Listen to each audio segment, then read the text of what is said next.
Picture this. You're sitting across from someone you love. You just watched them say something cruel 5 minutes ago, and now, somehow, you're the one apologizing. You're the one who feels crazy. You're the one wondering if maybe you did imagine it. If that feeling is familiar to you, that dizzy, disoriented, wait, what just happened feeling, then you have already met the enemy this video is about. It doesn't announce itself. It doesn't come with a warning label. It comes disguised as a sentence. A short, ordinary-sounding sentence that quietly rewires how you see yourself. Today we're breaking down the 7 deadliest phrases used by narcissistic and manipulative people to destabilize your reality, dismantle your confidence, and keep you exactly where they want you, doubting yourself instead of them. By the end of this video, you will never hear these phrases the same way again. And more importantly, you will know exactly what to do the next time one is used on you. Stay until the end, because the 7th phrase is the one almost nobody recognizes until it's too late. Let's talk about what gaslighting actually is, because the word gets thrown around a lot,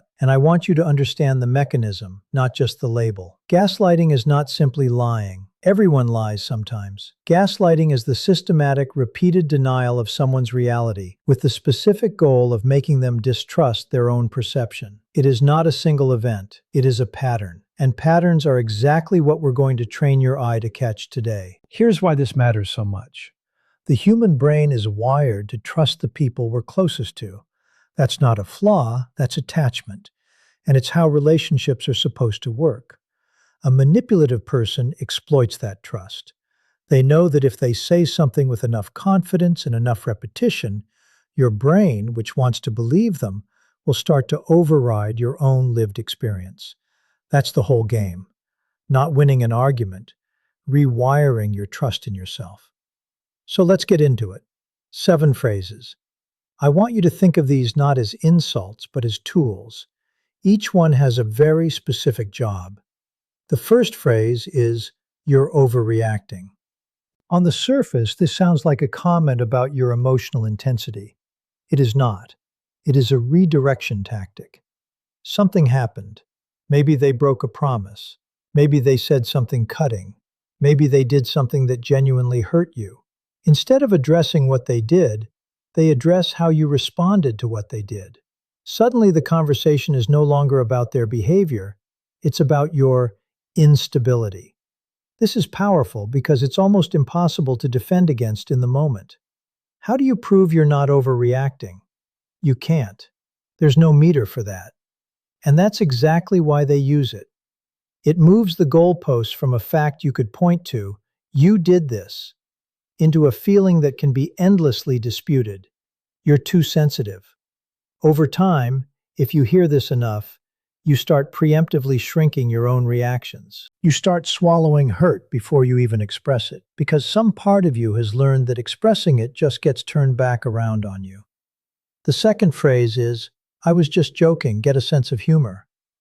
This one is sneaky because it lets them say something genuinely cruel out loud, in front of you, maybe even in front of other people, and then instantly wrap it in deniability. They get to enjoy the cruelty and avoid the consequences. If you react, you're the one who's humorless, uptight, can't take a joke.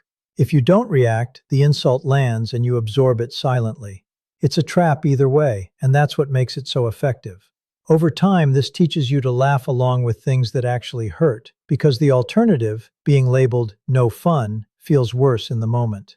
That's a slow erosion of your ability to name your own pain in real time. The third phrase is, "No wonder nobody else likes you." This is where things get more dangerous, because this phrase isn't about a single moment. It's about your entire support system. This phrase, and versions of it, are designed to make you believe the narcissist is the only person who can put up with you. That your friends secretly find you exhausting. That your family is just being polite. That if this relationship ended, you would be alone, because you are somehow fundamentally hard to love. This is one of the core engines of isolation. It doesn't need to physically stop you from seeing people. It just needs to convince you that seeing people isn't worth it, or that they don't really want to see you. And once you believe that, you'll cling to the one person telling you this, even though they are the actual source of the pain. because they've successfully rewritten the story so that leaving feels like it would leave you with nothing. The fourth phrase is, you need professional help. Notice what's happening here. They did something harmful. You reacted. And instead of examining their behavior, they reframe your reaction as evidence of a mental health problem. This is projection in its cleanest form, taking their own dysfunction and relocating it onto you. And it's strategic because it does two things at once. First, it discredits you in the present moment. Second, it plants a seed for the future, so that if you ever try to tell someone else what's happening in this relationship, there's already a narrative in place that you're unstable or dramatic. It's a preemptive strike on your credibility, deployed long before you'd ever need that credibility. The fifth phrase is, I never said that. This is gaslighting at its most naked. Flat, direct denial of something you know happened. Maybe you even have it in a text message. Maybe 3 other people heard it.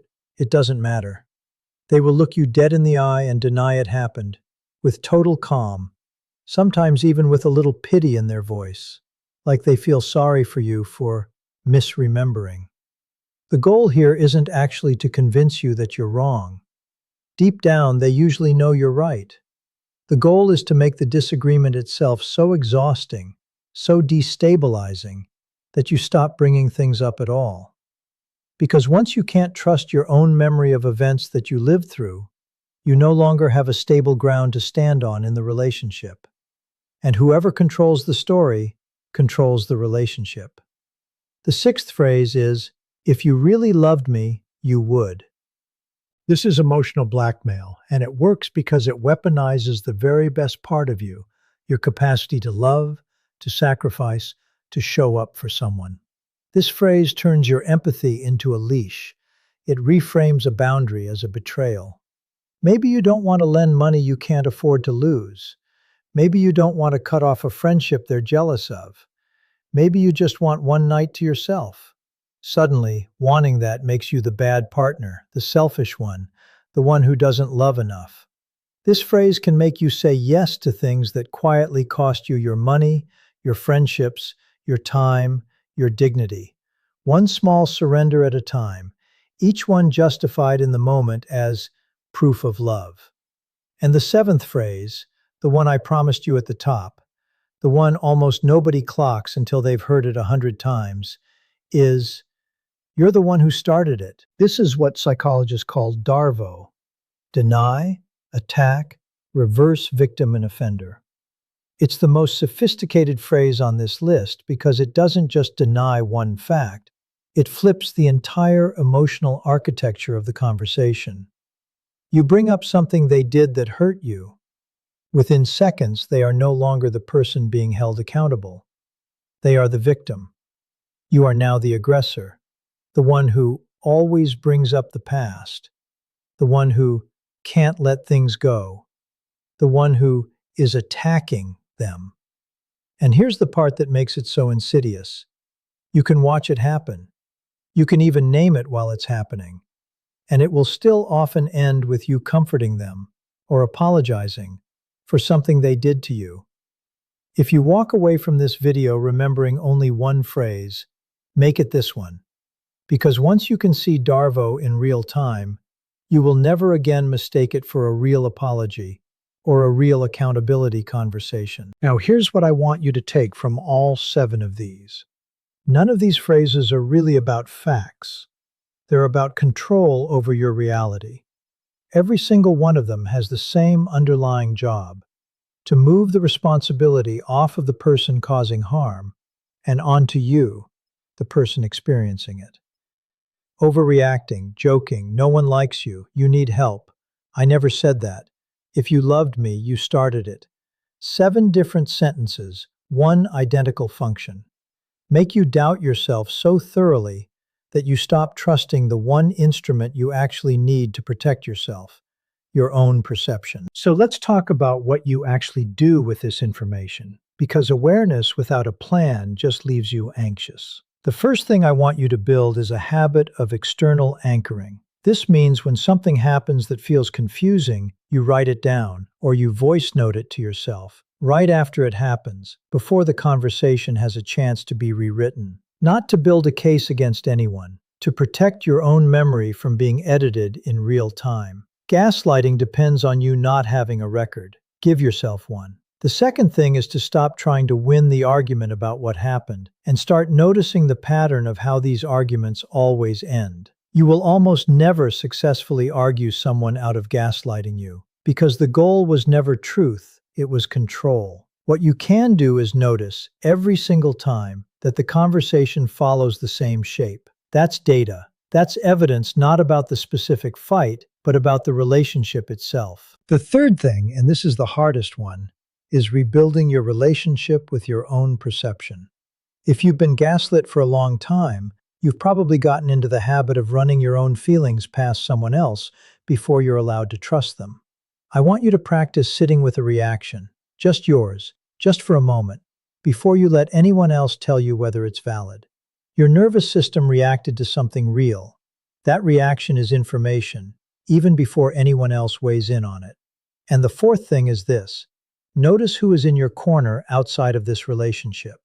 Not because you need permission to trust yourself, but because isolation is often the actual goal behind phrases like, "No wonder nobody else likes you."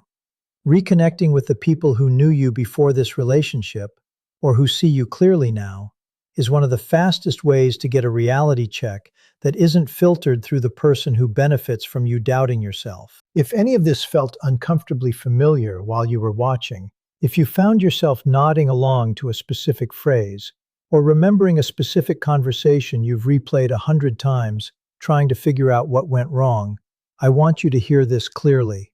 You are not too sensitive. You are not crazy. You are not hard to love. Your memory of what happened is very likely more accurate than you've been allowed to believe. Naming a manipulation tactic is the first step in taking its power away, because these phrases only work in the dark, when they sound like normal disagreements instead of what they actually are. If this video helped you make sense of something you've been carrying for a while, it would mean a lot if you subscribe to Mind Matrix, because we go deep into exactly this kind of pattern every week. The subtle, hard-to-name dynamics that leave you feeling confused in your own relationships. Drop a comment below and let me know which of these 7 phrases hit closest to home for you, because I read every single one. And honestly, so does this community. You are not alone in this, and you are not the only one who has heard these words and felt the ground shift underneath them. We'll see you in the next one.